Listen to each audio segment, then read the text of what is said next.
So, as bosses, though, fellas, I mean, what is that like being able to be in charge of these budgets and also employ people? You see what I'm saying? You're giving folks jobs, you're keeping artists employed, you're keeping engineers employed, you're keeping videographers employed, you got promotion people. What is that like just being able to be job creators at the same time, too? It's super important. Like, for me, I don't think that, it's just something we do, right? Mm-hmm. But up until 2 years ago, I didn't pay it. I would literally looked around and just looked at the numbers and the people, and as people come talk to me, I'm like, when you look at the city, and it's very important. Like, we employ thousands of people a year. Mm-hmm. You know what I mean? From security to gate agents to all of these things to production. It is. I think we don't take it for granted, but sometimes people can take for granted the opportunities that you create for people. Now. Because those experiences, and we, had people, come in and intern and start work and then get hired and then go to other places. That's truly important, man. Creating opportunities and keeping those relationships. Also, like, in the industry all these years, I learned that as long as you have good relationships, you'll never be unemployed. Come on now. Right? And so I think that through those relationships and through those, like, creating those opportunities for other people, like, that's one of the things that propel us, like, at OML.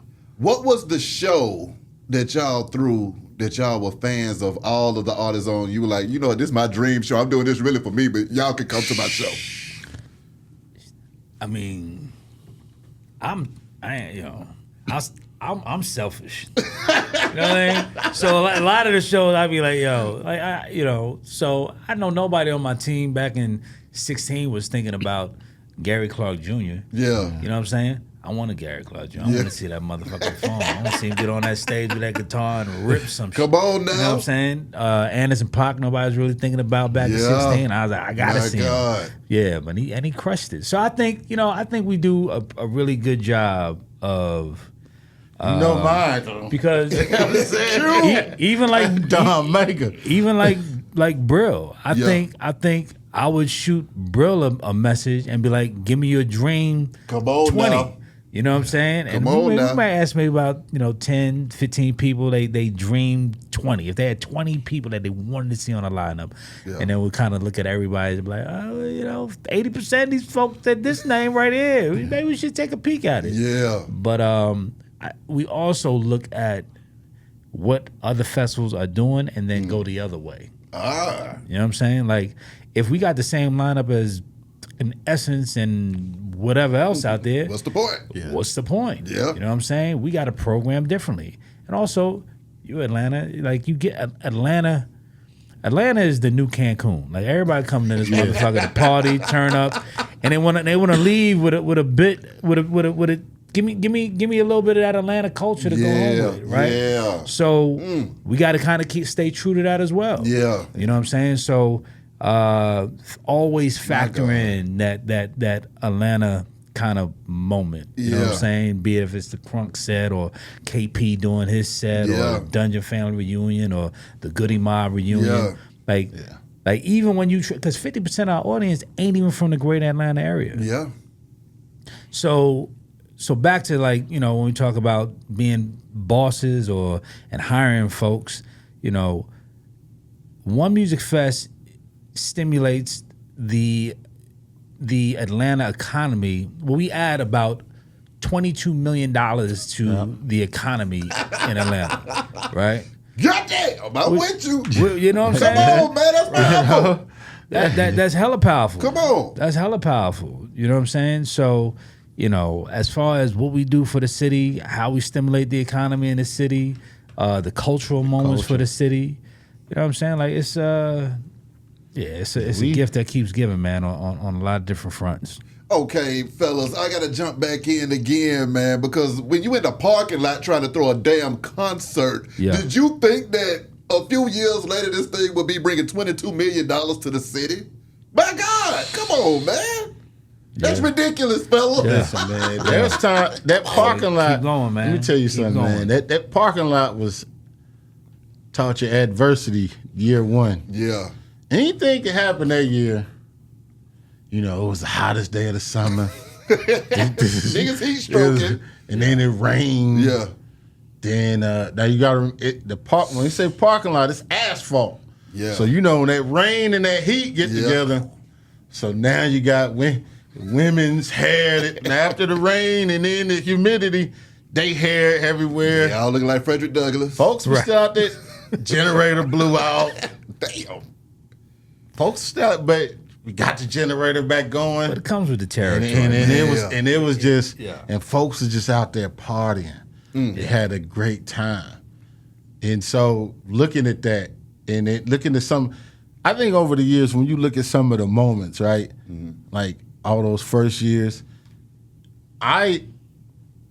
even with the losses, there's always moments that you like, yo, as you fan out. Yeah. First year, like for me, De La Soul and then Common performing together, right? Second year, I mean, I was a huge Far Side fan, so we had Far Side rocking. You know what I mean? Then, you know, Big Daddy Kane. Oh, listen, I forgot. You know, you asked the artist. It's another artist that we argued about, and he wanted to do it. We did it. Set to go. You. That's right. I was selfish on that one too. Yeah. Come on now. Come on. Then Set to go. She had like 100, 200 people on stage, so that was amazing. I mean, then the Erykah Badu and Pete Rock. So there, every year, there's moments where like I was just like, you just fan out. Yeah. And I'm like, all right, it's worth it to me. You know what I'm saying? This moment is worth it. And then as it got bigger, it was hard for me to look at acts because I'm running around and I would just look at it. I would just like look at everybody's Instagram and stuff to see what's going on. Like last year, everybody was like, yo, you see Usher hopped out with City Girls? And I'm like, what? Where did Usher come from? I didn't see it. I literally saw it online. Oh my God. Oh my God. You know what I'm saying? Who was the most difficult artist to get and how the hell did y'all get them? Difficult artist to get? I